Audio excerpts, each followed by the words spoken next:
প্রায় ২২ বছর পর ভারতের বিপক্ষে জয়, যা পুরো বাংলাদেশের কোটি মানুষকে আত্মতৃপ্তি এনে দিয়েছিল। তবে এত আনন্দের মাঝেও রয়েছে একটি সংশয়, ভারত বদের পর আবারও কি জাতীয় দলের দায়িত্বেই থেকে যাবেন কোচ হাবির কাবরেরা? এবার বোধহয় সেই সংশয়ের সুরাহা হতেই চলেছে। হাবির কাবরেরার বিদায়ী ঘণ্টা এবার বেজেই গেল। তবে না, বাফুফে কাবরেরাকে চেক করছে বিষয়টি এমন নয়। কাবরেরার সাথে বাংলাদেশ ফুটবল ফেডারেশনের চুক্তির মেয়াদ শেষ হওয়াতেই চলে যেতে হচ্ছে এই স্প্যানিশ কোচকে। ২০২২ সালে বাংলাদেশ জাতীয় ফুটবল দলের দায়িত্ব নিয়েছিলেন হাবির কাবরেরা।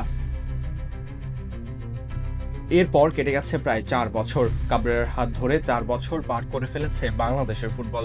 এই স্প্যানিশ ম্যান নিজেও বনে গেছেন দেশের ফুটবল ইতিহাসের অন্যতম দীর্ঘস্থায়ী কোচ। এই লম্বা সময়ে দেশের ফুটবলের অনেক উত্থান পতনের সাক্ষী হচ্ছেন কাবরেরা। ২০২৩ সালে কাবরেরার হাত ধরেই সাফের সেমিফাইনালে উঠেছিল বাংলাদেশ দল। এরপর লেবাননের মতো দলের বিপক্ষে ড্র এবং মালদ্বীপের সাথে জয় ছিনিয়ে এনেছিল বাংলাদেশ।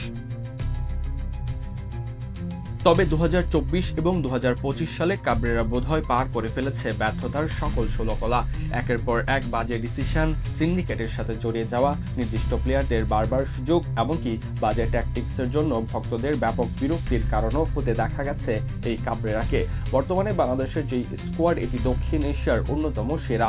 এমন একটি দলকে কোচিং করানোর কোনো যোগ্যতাও নেই কাবরেরার, এমন প্রশ্ন তুলছেন কেউ কেউ।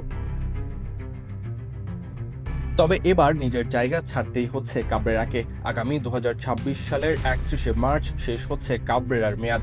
এরপর হামজা, তপু, সমিতদের জন্য নতুন মাস্টার খুঁজবে বাফুফে। তবে ২০২৬ সালের ৩১ মার্চ এশিয়ান কাপ বাছাইয়ের ম্যাচে সিঙ্গাপুরের বিপক্ষে মাঠে নামবে বাংলাদেশ। সে ম্যাচেও ডাগআউটের কাবরেরা থাকবেন কিনা সেটি এখন নিশ্চিত নয়।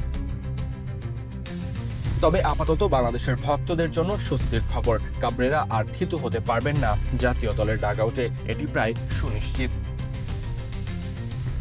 সরাজয়ন, ডি স্পোর্টস।